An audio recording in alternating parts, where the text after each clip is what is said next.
वालेकुम रहमतुल्लाहि व बरकातुहू। नहमदुहु व नुसल्ली व नुसल्लिमु अला रसूलिहिल करीम। अस्सलातु वस्सलामु अलैका या रसूलल्लाह व अला आलिका व सहाबिका या नूरल्लाह सल्लल्लाहु तआला अलैहि वसल्लम।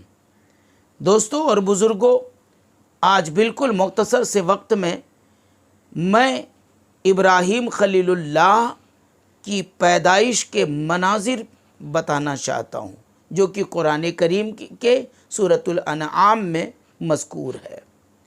याद रखें, नमरूद नाम का इस दुनिया में एक बहुत बड़ा जालिम और जाबिर बादशाह गुज़रा है।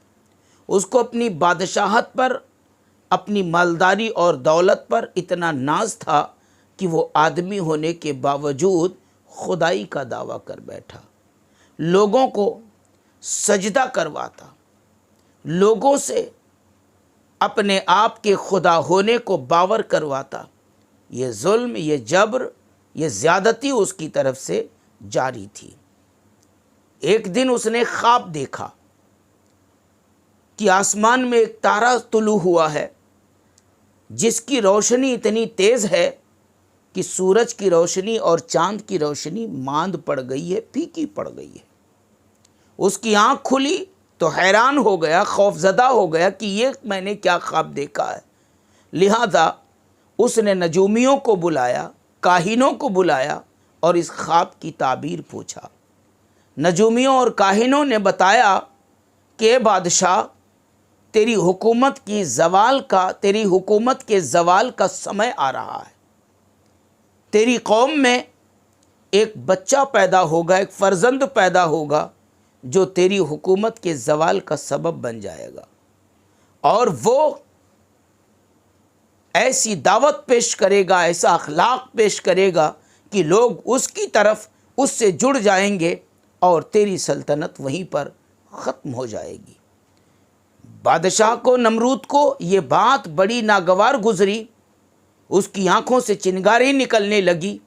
फ़ौरन उसने हुक्म जारी किया कि मेरी सल्तनत के दायरे के अंदर कोई भी बच्चा पैदा नहीं होना चाहिए, और अगर पैदा हो गया तो उसको फ़ौरन कत्ल कर दिया जाए।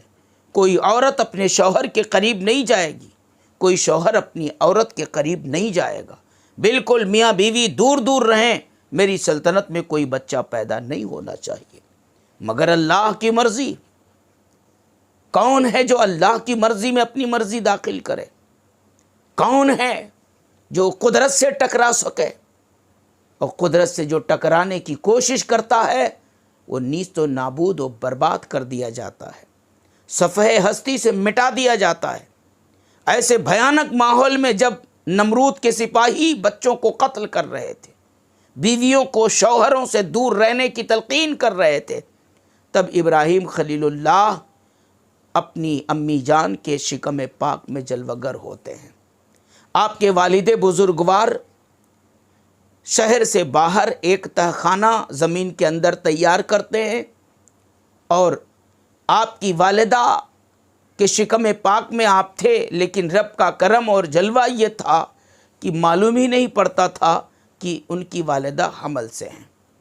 बिल्कुल जैसे आम तौर पर नॉर्मल औरतें रहती हैं, वैसे ही आपकी वालिदा नज़र आती थी। किसी को शुबहा भी नहीं हुआ कि इनके पेट में कोई बच्चा परवान चढ़ रहा है। हत्ता कि पैदाइश का समय आ गया, तब आप उसी तहखाने में तशरीफ़ ले जाती हैं जिसका मुंह ऊपर से पत्थर के ज़रिया बंद कर दिया जाता था। उसी में आपकी पैदाइश होती है। इब्राहीम खलीलुल्लाह की वालिदा मुहतरमा हज़रत इब्राहीम को उसी तहखाने में लिटा देती हैं और ऊपर से तहखाने का मुंह पत्थर से बंद कर देती हैं। टाइम टाइम से दूध पिलाने के लिए जाती हैं, और क्या देखती हैं कि मेरा बच्चा अपने अंगूठे को चूस रहा है, और उस अंगूठे के ज़रिए अल्लाह पाक दूध जैसी लज्जत उसे अता फरमा रहा है। हज़रत इब्राहीम खलीलुल्लाह इत्मीनान के साथ उसी गार के अंदर रहे, यहाँ तक के 7 साल या 13 साल या 17 साल की उम्र तक उसी गार के अंदर तशरीफ़ फरमा रहे। एक दिन आपने अपनी वालिदा से पूछा, अम्मी जान ये बताएं कि आपका रब कौन है, हमारा रब कौन है? तो आपकी वालिदा ने कहा कि बेटा, आपका रब मैं हूँ। کیونکہ اس وقت دین اور اسلام کی کوئی بات پہنچی نہیں تھی۔ ان کی والدہ نے شاید مراد لیا ہوگا کہ یعنی تیری پرورش میں کرتی ہوں تو میں ہی مربی ہوں۔ پھر آپ نے پوچھا کہ امی جان آپ کا رب کون ہے؟ کہا آپ کے والد صاحب۔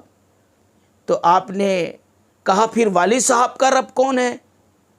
تو آپ کی والدہ خاموش ہو جاتی ہیں اور ابراہیم خلیل اللہ سے کہتی آپ بھی خاموش رہیے۔ ان کو غار کے اندر چھوڑ کر اپنے شوہر کے پاس جاتی ہیں اور کہتی ہیں کہ نمرود کو جس بچے سے خوف ہے وہ بچہ میرا ہی ہو سکتا ہے، میرا ہی بچہ ہے، جس کی بزرگی میں دیکھ رہی ہوں، جس کا نظریہ میں دیکھ رہی ہوں، جس کی فکر میں دیکھ رہی ہوں، تقویٰ میں دیکھ رہی ہوں، طہارت میں دیکھ رہی ہوں، اس کے مزاج کی پاکیزگی میں دیکھ رہی ہوں۔ یہ تو آپ بھی جانتے ہیں کہ ایک بچے کو ماں جتنا بھانپ سکتی ہے اتنا کوئی نہیں بھانپ سکتا۔ ایک بچے کی فطرت کو جتنی ماں سمجھ سکتی ہے بچپنے میں اتنا کوئی نہیں سمجھ سکتا۔ اللہ اللہ، بہرحال ہوا یہی، ایک دن آپ نے کسی جھروکھے سے اسی تہخانے کے اندر سے دیکھا ستارہ چمک رہا ہے، تو آپ نے کہا کہ اس کو لوگ ہمارا خدا بتاتے ہیں، یہ تو ڈوب جاتا ہے، جو ڈوبے اور نکلے وہ خدا نہیں ہو سکتا، جس کے لیے حدوث و تجدد ہو خدا نہیں ہو سکتا۔ چاند کو دیکھا، سورج کو دیکھا، دن کو دیکھا، رات کو دیکھا، کہا ان میں سے کوئی خدا نہیں ہو سکتا، میرا خدا تو وہ ہے جو زمین اور آسمان اور کائنات کے ذرے ذرے کو بنانے والا ہے۔ ابراہیم علیہ السلام اور تمام انبیاء، پھر بچپن ہی سے اللہ پاک ان کو ہر قبیح عادت سے اور ہر گھناؤنی چیز سے پاک اور صاف رکھتا ہے، اسی لیے انبیاء کو معصوم کہا جاتا ہے۔ تو یہ رہا حضرت ابراہیم خلیل اللہ کی پیدائش کا چھوٹا سا واقعہ جو میں نے آپ کی خدمت میں رکھا۔ اللہ پاک اپنے حبیب علیہ السلام کا صدقہ عطا فرمائے۔ اس سے ہمیں سیکھنے کو جو ملا وہ یہ ہے کہ اگر آج بھی مائیں اور ہمارے گھر کے لوگ اللہ پر بھروسہ رکھ کر بڑے سے بڑا کوئی کام کریں تو ضرور قدرت کی اس پر مدد ہوگی اور بڑے سے بڑا دشمن ہمارا کچھ نہ بگاڑ سکے گا۔ آج بھی بہت سارے لوگ بکواسیں کرتے ہیں، اتنے بچے اتنے بچے، یہ نہیں تو وہ نہیں، دنیا کی باتیں کرتے ہیں۔ ہمیں چاہیے کہ ہم توکل علی اللہ کریں، اپنے رب پر بھروسہ کر کے بیٹھیں، انشاءاللہ ہمارا سب کچھ بہتر ہوگا، دشمن ہمارا کچھ نہیں بگاڑ سکے گا، ہمارا برا چاہنے والا خود برائی میں مبتلا ہوگا، ہم محفوظ رہیں گے۔ شرط یہ ہے کہ ہم اپنے رب کو راضی کرنے والا کام کریں، اپنے رب پر بھروسہ کریں۔ السلام علیکم ورحمۃ اللہ وبرکاتہ۔